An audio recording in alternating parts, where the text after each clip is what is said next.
Janasena voice అతి బలంగా వినిపించదు, స్పష్టంగా వినిపించదు ముందు.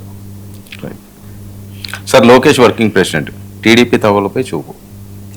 అదొక ఇది మనం నిన్న లోకేష్కు బిగ్ ప్రమోషన్ అనేది మనం ఇది కూడా పెట్టాం.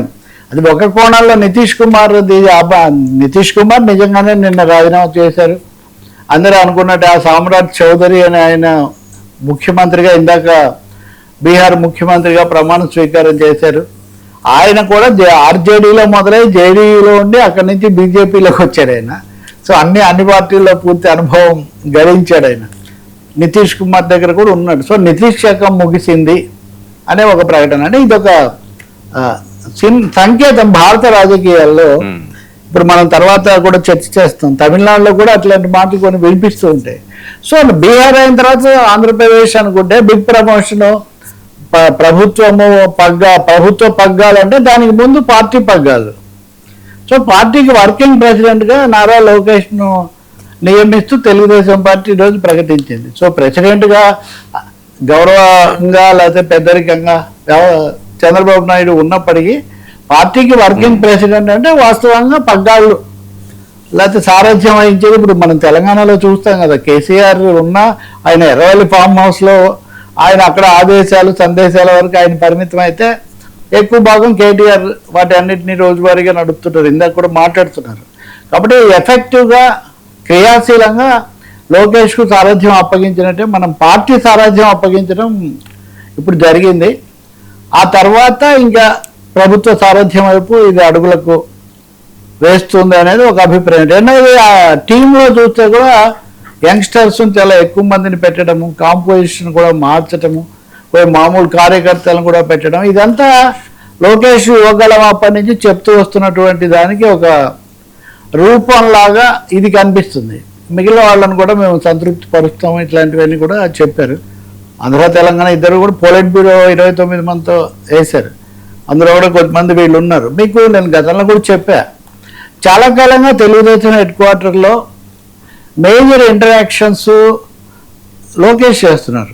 అలాగే వ్యక్తిగతంగా కూడా ఎమ్మెల్యేలు కుటుంబాలతో వెళ్ళి ఆయన కలుసుకోవటం, మ్యూచువల్గా ఫెమిలియర్ అయ్యేటటువంటిది, వాళ్ళందరికీ కూడా కాస్త తాంబూలము గతంలో లేని విధంగా reach out to the cadres and leaders అన్నది లోకేష్ పెద్ద ఎత్తున చేశారు. నాకు తెలిసిన ప్రకారం ముందు ఇదంతా ఒక ఎక్సర్సైజ్ అయిపోయిన తర్వాత అప్పుడు చంద్రబాబు నాయుడు కూడా వచ్చి వాళ్ళ ప్రశ్నలకి ఏదో ఇంటరాక్షన్ కొద్దిగా క్లుప్తంగా తప్ప. అందుకనే ట్రాన్స్ఫర్మేషన్, ఈ పరివర్తన ఘట్టం కూడా మొదలైంది. అది కూడా పెద్ద స్థాయిలోనే, ఎందుకంటే జాతీయ స్థాయి కార్యనిర్వాహక అధ్యక్ష పదవి ఇచ్చారు కాబట్టి ఆటోమేటిక్గా ఇంకా ఒక అడుగు పడినట్లు లెక్క. లోకేష్ పగ్గాలు చేపట్టడానికి మొదటి అడుగు పడిందనే భావించాల్సి వస్తుంది. ఒక అభిప్రాయం నాకేం పెద్ద ఇది లేదు, కానీ చంద్రబాబు నాయుడు బహుశా లోకేష్కు అన్ని సారథ్యాలన్నీ అప్పగించి కొంత అమరావతి అంశాల మీద ఫోకస్ కూడా పెట్టవచ్చు, కొంచెం రాజధాని మీద నెమ్మది అనే ఒక ఆలోచన కూడా కనిపిస్తుంది. సార్ హైదరాబాద్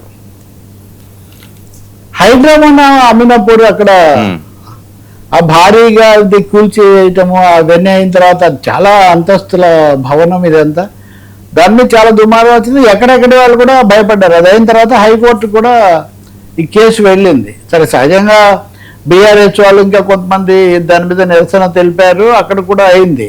వాళ్ళేమో ఇది మాకు ఉంది, మేము దీని ప్రకారం చేసాము అన్నారు. ఒక హైకోర్టు స్టే ఇచ్చిందని ఒక ఆర్డర్ వస్తే ఇది కూడా ఫేక్ ఆర్డర్ అని హైకోర్టు హైడ్రా చెప్పింది. హైడ్రా తరఫున ఇది ఊరికనే చెప్పారు, అలాంటి ఉత్తర్వు ఏం లేదని. కానీ ఈ కూల్చివేతలు అయిన మటుకు హైకోర్టు స్పష్టమైన ఉత్తర్వులు ఇచ్చింది. మొట్టమొదటిది చెరువుల యొక్క ఫుల్ ట్యాంక్ లెవెల్ ఎఫ్టీఎల్ ఏది అనేది మీరు చేసిన నిర్ణయం మా కోర్టు యొక్క ఆమోదం పొందే వరకు మీ ఆపరేషన్స్ అనేది ఫైనల్ కాదు. ఒకవేళ మీరు కావాలంటే రోడ్ల ఆక్రమణలు వీటన్నిటికీ ఆటంకంగా ఉన్నవి ఇట్లాంటివి మీరు ఏదన్నా చేస్తే చేయండి, కానీ భారీ కూల్చివేతలకు పాల్పడడం మటుకు దిగొద్దు. అంటే మీరు కూల్చివేసిన తర్వాత ఇంక మేము అప్పుడు వచ్చి చెప్పేది ఏముంటుంది. అందుకని ప్రస్తుతానికైతే మాకు ఎఫ్టీఎల్ ఫుల్ ట్యాంక్ లెవెల్ చెరువు పూర్తి మట్టం అది ఎంతవరకు వస్తుంది, ఎక్కడి వరకు నిషిద్ధ ప్రాంతం అన్నది మీరు చెప్పిన తర్వాతనే ఆ తర్వాత మీరు కూల్చివేతలు భారీగా చేయండి అని మటుకు హైకోర్టు స్పష్టమైంది ఇచ్చింది. బహుశా ఈసారి మళ్ళీ కొంత విరామం, హైడ్రా కొంత విరామం వచ్చే ఒక అవకాశం ఉంది. అదే సమయంలో రోడ్లు ఆక్రమణలు అంటే క్లియర్ కట్ ఆక్రమణలు, క్లియర్ కట్గా చెప్పదగిన వాటి మీద ఇంకోటి ఉండొచ్చు. హైకోర్టు ఇంకొక ఆసక్తికరమైన ఇది చేసింది. వాళ్ళేమో మా కేసుకు మా ఉత్తర్వు లేదు అని మీరు అంటారు, మేము ఆపేయలేదని. కానీ వాళ్ళు కోర్టులో కేసు వేశారంటే, కేసు మా దగ్గర నడుస్తూ ఉందంటే దాని అర్థం మేము చెప్పేవరకు మీరు ఆగాలి కదా. కేసు వేసామని వాళ్ళు అంటుంటే మీకు అనుకూలంగా ఉత్తర్వు ఏం లేదు కాబట్టి మేము చేస్తామని మీకు చెప్తే ఇంక మేము ఏం విచారణ చేయాలి? మీరు అప్పటికే దాన్ని పడగొట్టేసిన తర్వాత ఇంక విచారించడానికి ఏముంటుంది? కాబట్టి పైగా ఇది యుద్ధ ప్రాతిపదిక మీద, ఆ పదం కూడా వాడారు, యుద్ధ ప్రాతిపదిక మీద కూల్చివేతలు చేయాల్సిన పరిస్థితులు కావు ఇవి. ఎలా చక్కదిద్దాలి? పైగా ఎన్ని రోజులు ఎందుకు ఊరుకున్నారు? దశాబ్దాల తరబడి నిద్రపోయి అధికారులు వాళ్ళంతా ఇప్పుడు చేస్తే ఇట్లా. వీళ్ళు కూడా కొన్ని వాదనలు తమ ఇది అంటే వాళ్ళు ఒక మాట చెప్పారు, మేము చాలాసార్లు నోటీస్ ఇచ్చామండి, ముందుగా చెప్పినా వాళ్ళు వినకపోవడం వల్ల మేము చేయాల్సి వచ్చింది అది కూడా చెప్పారు. కానీ బట్ ఎఫెక్టివ్గా మటుకు కోర్టు బ్రేక్ వేసినట్టే మనం చెప్పొచ్చు. ఇది ముఖ్యమైనది తెలంగాణకు సంబంధించి. సరే, ఈ సీట్ల యుద్ధం పీక్స్, సీట్ల యుద్ధం అంటే మహిళా రిజర్వేషన్లు, వీటి మీద ఈ సీట్లను 50% పెంచటము, దీని ద్వారా 350 సీట్లు పెంచి 850 సీట్లకు లోక్సభ ఇదంతా వెళ్తుంది అది ఇది అన్నప్పుడు చాలా ముందు నుంచి మనం మాట్లాడుతున్నాం కదా, సౌత్ ఇండియాకు అన్యాయం జరుగుతుంది అని. లేదు, ఏం అన్యాయం జరగదు.